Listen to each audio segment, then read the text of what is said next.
எல்லோருக்கும் என்னுடைய அன்பான வணக்கம். என்னுடைய பெயர் விஜயானந்தி. உங்கள் அனைவரையும் மீண்டும் தமிழ் பிஎம்சி மூலமாக இந்த தளத்தில் சந்திப்பதில் மிகவும் மகிழ்ச்சி. இன்றைக்கு நாம் இந்த கான்வர்சேஷன்ஸ் வித் காட் என்ற புத்தகத்தில் இருந்தும் சில விஷயங்களை, அதாவது அவர் சொல்லும் நீல் டொனால்ட் வால்ஷ் சொல்லும் விஷயங்கள், இந்த உலக அமைதிக்கு நாம் எப்படி நம்மை தயார்படுத்தி எந்த விதமாக நம்முடைய மாற்றம் நம்முடைய வாழ்வில் இருந்து மட்டுமில்லாமல் நம்முடைய சிந்தனைகளிலே எந்த அளவுக்கு மாற்றம் தேவை என்று அவர் கொஞ்சம் சொல்லிக் கொடுக்கின்றார். நிறைய மாற்றங்கள் தேவை, அதுவும் நம் உள் இருந்து. இதுதான் அவர் சுலபமா சொல்லிடுறாரு. ஆனால் அவர் சொல்லும் விஷயம் ஒரு கிட்டத்தட்ட ஒரு 50 பக்கத்திற்கும் மேலாக இதை பற்றி அவர் நிறையவே சொல்லிக் கொடுக்கின்றார். ஆனால் நாம் இதை கொஞ்சம் சுருக்கமாக நமக்கு புரியும் விதத்தில் இருக்க வேண்டும் என்பதற்காக கொஞ்சம் அதை பற்றி சொல்ல வேண்டும் என்று நினைக்கின்றேன். உதாரணமாக முதலில் அவர் என்ன சொல்கிறார் என்றால், இந்த தேசங்களை ஆளும் இந்த கவர்மெண்ட் இருக்குது, இதை பற்றின ஒரு சின்ன விவாதம் தான் இன்று. அதற்கும் இந்த ஆன்மீகத்திற்கும் என்ன சம்பந்தம் என்று கேட்காதீர்கள், நிறையவே இருக்கின்றது. அதைத்தான் நாம் இன்று அந்த மாற்றங்கள், அதாவது நம்ம போகும்போது ரோட்ல போகும்போது ஏன் இது இப்படி சரியில்லை, ஏன் அது சரி செய்யாம இருக்கிறார்கள் என்று நிறைய நமக்கு மற்றவங்க மேலதான் கோபம் வருது. அந்த மாற்றம் ஏன் நிகழாமல் இருக்கிறது? இப்பொழுது நிறைய மாற்றங்கள் நடந்து கொண்டிருக்கிறது. எவ்வாறு நடக்கின்றது? ஏன் நடக்கின்றது? இல்லை ஏன் நடக்கவில்லை? நீங்கள் எதிர்பார்க்கும் அந்த மாற்றமானது எல்லாவற்றிற்கும் பதில்கள். இப்போ நீல் டொனால்ட் வாஷ் கேட்கிறாரு கடவுள்கிட்ட, நீங்க இந்த புத்தகத்துல நிறையவே இந்த குரூப் கான்சியஸ்னஸ், குளோபல் கான்சியஸ்னஸ், கூட்டாக நம் அனைவருடைய அந்த விழிப்புணர்வு, இதை பற்றியே நிறைய சொல்ல போறேன்னு சொன்னீங்களே. அப்படி என்றால் நாம் கூட்டாக இயங்கும் இந்த சமுதாயத்தில் அதை ஆளும் அந்த ஆளுமை, அந்த கவர்னன்ஸ், அதை பற்றியும் கொஞ்சம் சொல்லுங்கள் அப்படின்னு கேட்கிறாரு. எதற்காக நிறைய நேரம் இந்த ஆளுமையில் வரும் அந்த மோதல்கள், தேவையில்லாத அந்த விவாதங்கள், சச்சரவுகள், இதையெல்லாம் நாம் எப்படி எந்த ஒரு விதமாக அதை நோக்க வேண்டும்? ஏன்னா நம்ம அப்படி தினமும் அந்த தொலைக்காட்சி பார்க்கும் பொழுது அப்படியே அந்த நியூஸ் சேனல் தான் நிறைய பார்க்கிறோம். நிறைய பேர் அதை பார்க்கும் பொழுது அதில் வரும் விஷயங்கள், அதில் நாம என்ன செய்ய வேண்டும்? இந்த குரூப் கான்சியஸ், இப்ப நிறைய பேர் அந்த வழக்கமாக வரும் அந்த சேனலை விட்டு நம்ம பிஎம்சி தமிழ் இல்லை வேற ஏதும் அவர்களுக்கு பிடித்தமான அந்த ஆன்மீகத்தில் நிறைய நேரம் செலவிடுறாங்க. மிகவும் மகிழ்ச்சி. அந்த குரூப் கான்சியஸ்னஸ் அது வளர்வதற்காக மிகவும் ஒரு அற்புதமான ஒரு விஷயத்தை கொடுக்கின்றது. அதனால் நம் அன்றாட வாழ்வில் இந்த கவனம் கண்டிப்பாக ஏதேனும் ஒரு விதத்தில் நம்மிடம் வந்து கொண்டே இருக்க. நீங்க ஒரு பள்ளிக்கூடம் நடத்துபவராக இருந்தாலும் சரி, இல்லை ஒரு அலுவலகம் செல்பவராக இருந்தாலும் சரி, இந்த ஆளுமை என்கின்ற ஒரு விஷயம் நம்முடைய அன்றாட வாழ்வில் தினமும் நடக்கக்கூடியது. நம்மை ஏதேனும் ஒரு விதத்தில் பாதிக்கத்தான் செய்யறது. அதை நாம் எப்படி, எந்த விதத்தில் நாம் அதை நாம் அதை நோக்கும் விதம் எதுவாக இருக்க வேண்டும், அதை பத்தி தான் இன்னைக்கு கொஞ்சம் நாம பார்க்க போகிறோம்.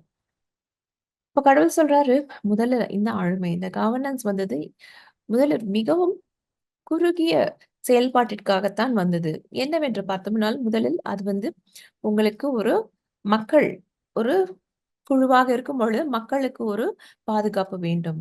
என்னவென்று பார்த்தால், அந்த மிருகங்களிலிருந்தோ இல்லை வேற எது அந்த இயற்கையிலிருந்தோ ஒரு பாதுகாப்பு தேவை. அதன் பிறகு அந்த கூட்டத்தை வழிநடத்த, அதாவது டு பிரிசர்வ் இனப்பெருக்கம், இல்லை என்றால் அதை எப்படி நன்றாக மேன்மேலும் வளரச் செய்வது. இதற்காகத்தான் முதல்ல இந்த ஆளுமை, இந்த கவர்மெண்ட்ஸ் என்கின்ற ஒரு விஷயமே, அதாவது கூட்டாக மக்கள் வாழத் தொடங்கும் சமயத்துல இந்த மாதிரி வந்தது. அதன் பிறகுதான் இந்த கொடுத்தல் என்கிறது, ப்ரொவைடிங், எதுவா இருந்தாலும் சரி, அந்த உணவாக இருந்தாலும் சரி, எதுவா இருந்தாலும் தொழிலாக இருந்தாலும் சரி, எதுவாக இருந்தாலும் சரி, அது அதன் பிறகு வந்த ஒரு விஷயம் தான். இவர் வந்து முக்கால்வாசி பார்க்கும்போது யுனைட்டட் ஸ்டேட்ஸ் ஆஃப் அமெரிக்கா அதையே வந்து உதாரணமாக வைத்து சொல்லும் விஷயங்கள். அதனால ஒரு 200 வருஷங்கள்.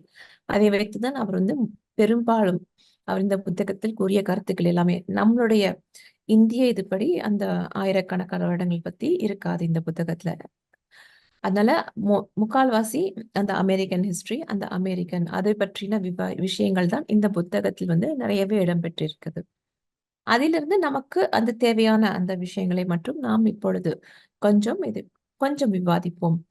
அப்பொழுது இந்த கவர்னன்ஸ் என்கின்ற ஒரு விஷயம் வரும்பொழுது, அது அவர்களுக்கு மக்களுக்காக கொடுக்க ஆரம்பித்து விட்டார்கள். அதன் பிறகு மக்களை பாதுகாக்கும் அந்த பொறுப்பில் இருக்கிறார்கள். அதன் பிறகு அந்த சமுதாயங்களை உருவாக்கும். அதாவது இந்த ஒரு சமுதாயம் இந்த விஷயத்தை செய்யும். இது இந்த சமுதாயத்தை விஷயம் அதை பற்றி நிறையவே செய்ய ஆரம்பித்து விட்டார்கள். அதாவது அதை பாதுகாப்பது என்கின்றது ஒரு விஷயத்தை விட்டு, அதை வளர்க்கும். புதியதாக ஒரு சமுதாயத்தை உருவாக்கும் ஒரு விஷயத்திற்கு. அதை பார்த்தீங்கன்னா, நெறைய நாடுகள் ஒவ்வொன்றும் ஒவ்வொரு நாட்டையும் ஒரு தனித்தனி சமுதாயமாக பார்க்க ஆரம்பிச்சோம்னா, நம்மளுக்கு இது விஷயம் கொஞ்சம் விளங்க ஆரம்பிக்கும். இந்த ஆ கவர்னன்ஸ் என்கின்ற ஒரு விஷயமானது என்னவென்று பார்த்தோமென்றால், அது நம் மக்களுடைய ஒரு ஆன்மாவை பொறுத்தது. அதாவது ஆன்மாவின் பேச்சும் அந்த குரலாக இருக்கும் இல்லையா? அதைத்தான் அவர் சொல்லுறாரு. அ மக்கள் வந்து இந்த ஆம் ஆளும் அந்த கவர்னன்ஸ் மூலமாக அவர்கள் கேட்க ஆரம்பித்தார்கள். அதாவது என்னவென்றால், அந்த நம்பிக்கையை. எப்படி இந்த சமுதாயத்திற்கு ஒரு நல்ல விஷயம் நடக்கும் என்கின்ற விஷயத்தை பற்றி அவர்கள் அந்த நோக்கு செல்ல ஆரம்பித்து விட்டது. அதாவது அவர் என்ன சொல்றாருன்னா, இந்த உலகத்திற்கு என்று தன் நிறைய இந்த வழிமுறைகள் என்று இப்படித்தான் இருக்க வேண்டும். நிறைய வழிமுறைகள் வைத்திருக்கிறார்கள்.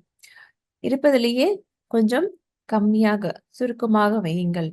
ஏன்னா, நம்மளுக்கே தெரியும். நிறைய ஒரு ஸ்கூலுக்கு போய் படிக்கும்போது, ஒரு 100 ரூல் போட்டாங்கன்னா, நம்மளால அதுல எத்தனை வழிமுறையை நம்மால் பின்பற்றி நடக்க முடியும். அதே மாதிரி தான் அவரும் சொல்றாரு. நீங்கள் வந்து நிறைய வழிமுறைகள் வைத்தீங்கன்னா, அது வந்து கண்டிப்பாக நடக்காது. அதே மாரி இது இப்படித்தான் நடக்க வேண்டும் என்று அந்த அக்ரீமெண்ட் போடாதீங்க, பாக்ட் போடாதீங்க அப்படின்னு சொல்றாரு. ஏனென்றால், நீங்கள் செய்யக்கூடிய இந்த ஒரு ஒப்பந்தமானது கண்டிப்பாக அந்த உயர்ந்த ஒரு ம் புரிதலின் மூலமாக ஏற்பட்ட ஒரு விஷயமாக இருக்க வேண்டும். அது வந்து அந்த சுயநலம் அந்த அந்த ஒப்பந்தத்தை அமைக்கும் அந்த நபர், அந்த நாடு ஆனது ஒரு சுயநலமிக்க ஒரு கருத்துடன் அமைக்கக்கூடிய அந்த ஒரு ஒப்பந்தமானது ஆக இருக்கக்கூடாது அப்படின்னு அவர் சொல்றாரு. அதனால ஆ இந்த பொதுவாக அவர் சொல்றாரு, இந்த வழிமுறைகள், நெறிமுறைகள் இது எல்லாமே அந்த ஒரு சமுதாயம் என்ன நினைக்கின்றது என்கின்ற ஒரு விஷயத்தை வைத்து, அதன் மூலமாக நாம் அந்த ம் அ அந்த பகுதிக்கு, அதாவது அதன் பகுதினா நாட்டிற்கு தேவையான ஒரு விஷயத்தை வைத்தோம் என்றால், அதுதான் அந்த நேரத்தில் ம் முள் நிறைய நேரம் பார்த்தோம்னா, அந்த சக்தி பவர் எங்கே இருக்கிறது என்கின்ற ஒரு விஷயம் வந்து தெளிவாகும். அப்படின்னா, அதுக்கு வந்து அங்கே தான் அந்த சக்தி என்பது உருவாகுது. பவர் ரைசஸ் தேர். அப்படின்னா, இதற்கு என்ன ஒரு தீர்வு அப்படின்னு கேட்கும்பொழுது, நீங்க வந்து நெறைய வழிமுறைகள் வைத்திருக்கு. அதில் ரொம்பவே குறைத்தலா குறைவாக வச்சிருக்காங்க. எதுக்கு? அப்பொழுதுதான் அதை வந்து சரிசமமா சரிசமம் அதாவது சரியாக அந்த நோக்கு அதை பார்க்கும் அந்த விதமே சரியானதாக இருக்கும் அப்படிங்கிறாரு. உங்களுக்கு உங்களுடைய இந்த சமுதாயமானது நிறைய நேரம் ஏதேனும் ஒரு விஷயத்துக்காகவோ, ஒரு அழுகுரலோடவோ, இல்லைன்னா ஒரு சண்டையோடவோ, எதற்காக என்றால் அந்த நல்ல ஒரு விஷயத்திற்காக, அதாவது சமுதாயத்திற்கே ஒரு நல்ல விஷயம் நடக்க வேண்டும் என்கின்ற ஒரு விஷயத்திற்காகத்தான் அந்த கூவுதல், அந்த கத்துதல் என்கின்ற விஷயம் நடக்க வேண்டுமே தவிர, சும்மா ஏதோ ஒரு விஷயத்துக்காக இருக்கக்கூடாது அப்படிங்கிறாரு. அதாவது உயர்ந்த ஒரு நோக்குக்காகத்தான் இருக்க வேண்டும் அப்படிங்கிறாரு. எப்பொழுதெல்லாம் அதுவும் சொல்றாரு.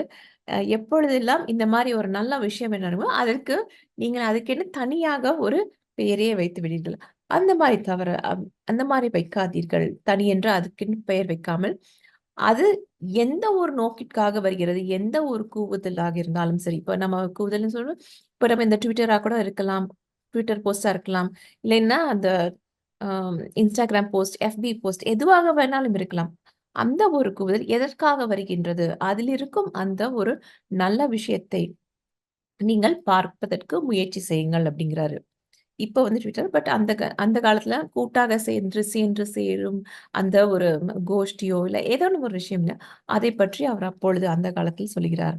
அதனால அம் மனித சமுதாயத்தில் நிறைய நேரம் அவருக்கு நடக்கும் விஷயங்கள், அது என்னவென்று பார்த்தால், அந்த சுயநலம், அதாவது செல்ஃப் இன்ட்ரெஸ்ட் அதை வந்து நம்மளால அந்த பொது நலத்திற்குரிய அந்த அக்கறையாக நாம் அதை வந்து மாற்ற முடியுமா? அப்படி இருந்தால் அதை எப்படி மாற்றுவது?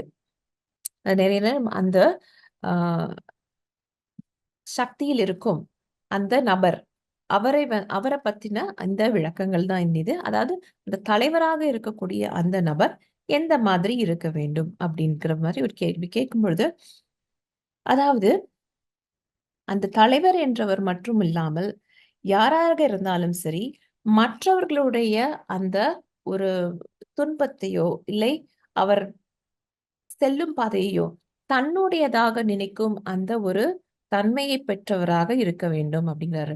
அதாவது ஒரு நாட்டில் இருக்கும்போது ஒரு சமுதாயத்திற்கு என்று ஏதேனும் ஒரு பிரச்சனை, அதில் என்ன நடக்கின்றது என்கிறதை அந்த சமுதாயத்தில் ஒருவராக இருந்து பார்க்கும் அந்த ஒரு நோக்குடன் இருக்கும் ஒரு நபராக இருக்க வேண்டும். இல்லை அந்த ஒரு சமுதாயம். இப்போ ஒரு நாடுன்னு பார்த்தா, அதை கூட்டாக இருந்து பார்க்கும் இல்லையா? அந்த நபர்களுடைய அந்த எண்ணமானது அதைப் போல இருக்க வேண்டும் அப்படிங்கிறார். நிறைய நேரம் நாம் அந்த மற்றவர்களை பார்க்கும் அந்த தன்மை, அந்த டேக்கிங் கேர்ன்னு சொல்றோம் இல்லையா? அந்த ஒரு விஷயமானது நிறைய நேரம் உங்களிடம் இல்லை. இந்த விஷயம் ஒன்றுதான் உங்களுடைய இந்த முழுமையான பூமியில் வந்து ஒரு பெரிய பிரச்சனையாக இருக்கிறது. இதுதான் உங்களுடைய அந்த ஆன்மாவை, அந்த அவேர்னஸ், அந்த அந்த ஆன்மாவிலிருந்து வரும் அந்த ஒரு அம் எழுச்சி, அந்த விழிப்புணர்வானது உங்களிடம் நிறையவே இல்லை. அதனால நீங்கள் சும்மா இந்த ஒரு விஷயத்தை மட்டும் ஞாபகம் வைத்துக் கொண்டாலே போதும். என்ன? மற்றவர்களையும் நீங்கள் வந்து உங்களுடையவர்களாக நினைத்து அந்த அவர்களையும் அந்த குழந்தைகள் போல நம்ம குழந்தைகள டேக் கேர் பண்ணுவோம்ல, அதே மாரி மற்றவர்களையும் நீங்கள் வந்து அந்த அரவணைப்போடு நீங்கள் அழைத்து செல்லக்கூடிய அந்த ஒரு தன்மையுடன் இருக்க வேண்டும் அப்படிங்கிறாரு. உலகளா உலகத்தில் உள்ள மக்களாகிய நாம் மற்றவங்கன்னு பார்க்காம இருக்க வேண்டும்.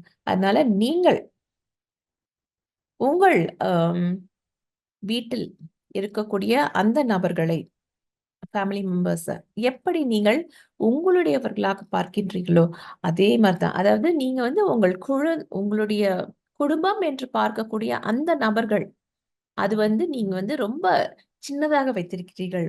இல்லை, அந்த குடும்பமே பெரிதாக, இந்த நாடே என் குடும்பம், இந்த உலகமே என்னுடைய குடும்பம் என்கின்ற ஒரு விதத்தில் அந்த நோக்கத்தில் நீங்கள் பார்க்க கற்றுக்கொள்ள வேண்டும். அதாவது நீங்கள் உங்களுடைய குடும்ப உறுப்பினர்கள் யார் என்பதை திரும்பவும் சரி பாருங்கள். யார் உங்களுக்கு இந்த உலகமே உங்கள் குடும்பத்தின் ஒரு அங்கம் தான் அப்படிங்கிறாரு. அதில நீங்க மட்டும் தனியா இருக்கிறீங்கன்னு நினைக்காதீங்க. அதுவும் இந்த பிரச்சனை வந்து உங்களோடது மட்டும் இதை வந்து மொற்றமாக ஒரு மேன்மையான ஒரு பார்வையிலிருந்து பார்ப்பதற்கு கொஞ்சம் அந்த சிந்தனையை மாற்றி பாருங்கள் அப்படிங்கிறாரு. சரி. நாங்கள் இந்த உலகத்துல இந்த வலி என்கின்ற விஷயத்தை, இந்த அவதி என்கின்ற விஷயத்தை எப்படி நாங்கள் எங்களிடமிருந்து வெளியே தள்ளுவது? எங்களுக்கு அந்த வலி வேண்டாம். அது நம்ம இந்தியால இருக்கிறோம். இருந்தாலும் சில நாடுகளை பார்க்கும் பொழுது, அங்கே வேறு விதமான ஒரு வலி, ஒரு வேதனை என்பது நிறையவே நடக்கிறது. இல்லன்னா நம்ம நாட்டிலே பார்த்தா வேறு வேறு இடங்கள்ல வெவ்வேறு விஷயங்கள் நடக்கிறது. இதை நாம் எப்படி நம்முடைய வாழ்க்கையிலிருந்து, அதாவது ஒரே ஒரு பூமியில், ஒரே ஒரு இது மனித குலம் தான் என்கின்ற மாதிரி நாம் எப்படி இருப்பது அப்படின்னு கேட்கிறாரு. இந்த அவர் சொல்றாரு, இந்த மாதிரி உங்களுக்குள் இருக்கும் இந்த தனித்தனி பிரிவினைகளை நீங்கள் வந்து ஒரு புதியதாக ஒரு உலகத்தை உருவாக்க வேண்டும். ஒரு நியூ மாடல் நீங்க உருவாக்கணும். இந்த மாரி தனித்தனி தேசம், தனித்தனி நாடு, தனித்தனி பிரிவு, தனித்தனி சமுதாயம் என்கின்றத விட்டு அந்த டோட்டல் ஃப்ரேம்வொர்க்கையே நீங்க வந்து இந்த உலகத்தில் மாற்ற வேண்டும் அப்படிங்கிறாரு. எப்படி? நீங்கள் இப்பொழுது இந்த உலகத்தை எப்படி பார்க்கிறீங்கன்னா, இந்த இந்த இடத்துல வந்து ஆ ஏசியா இருக்குது. இந்த இடத்துல வந்து அமெரிக்கா இருக்கிறது என்று தனித்தனியாக பார்க்கிறீர்கள். அதாவது நீங்கள் வந்து எல்லோரையும் ஒரு தனித்தனியாக ஒரு இண்டிபெண்டன்ட் ஒரு ஆட்டோனோமஸ் அந்த மாதிரி ஒரு விஷயங்களை பார்க்கிறீர்கள். ஒரு இடத்தில் அந்த ஒரு குழுவில் ஒரு பிரச்சனை என்று வந்துவிட்டால், அது வந்து அந்த இடத்தினுடைய பிரச்சனை. இந்த இடத்துல ஒரு பிரச்சனை வந்து, அது இந்த இடத்துல நீங்கள் வந்து இதை தனித்தனியாக பார்த்துக் கொண்டிருக்கிறீர்கள். இதை மொத்தமாக ஒரு இடத்துல நம்ம அதாவது இப்ப நான் ஒரு உதாரணம் சொன்னா, நம்ம உடம்புல வந்து இப்படியே நம்மளுடைய இதயத்துக்கு ஒரு பிரச்சனை வந்து விட்டாலோ, இல்லை நம்மளுடைய கிட்னிக்கு ஒரு பிரச்சனை இதை தனித்தனியா பார்ப்பது நம்முடைய உடம்பு என்று மொத்தமாக பார்க்க வேண்டும் இல்லையா? அதே மாதிரி தாங்க. தனித்தனியாக ஒரு நாடு, ஒரு குழு என்று அந்த ஒரு பிரச்சனையை பார்ப்பதை விடுத்துவிட்டு, மொத்தமாக இந்த மனித குலத்திற்கு வரும் அந்த ஒரு பிரச்சனையாக நினைத்து, நீங்கள் அந்த ஒரு பிரச்சனையை பார்க்க வேண்டும். அப்பொழுதுதான் இந்த உலகத்தில் அந்த மனித குலம் என்கின்ற அந்த ஒரு விஷயமானது, அந்த மேன்மையான ஒரு சமுதாயத்தை நோக்கி போகும் ஒரு விஷயமாக இருக்கும். அதனால எதுவா இருந்தாலும் சரி, இந்த குழுவாக மொத்தமாக நீங்கள் வந்து அதற்காக அ என்ன செய்ய வேண்டும் என்கின்ற ஒரு விஷயத்தை நீங்கள் கொண்டு வர வேண்டும். அதாவது தனித்தனி இது இவருடைய பிரச்சனை தான். அதனால நம்மளுக்கு என்ன வந்தது? என்று அந்த அ விட்டு விடுவதல் என்பது வந்து இல்லாமல் இருக்க வேண்டும் அப்படின்னு சொல்றாரு. அதனால நீங்கள் இந்த மாதிரி ஒரு புது உலகத்தை உருவாக்க வேண்டுமென்றால், அந்த ஒரு மாற்றமானது முதலில் உங்களுக்குள் வர வேண்டும்.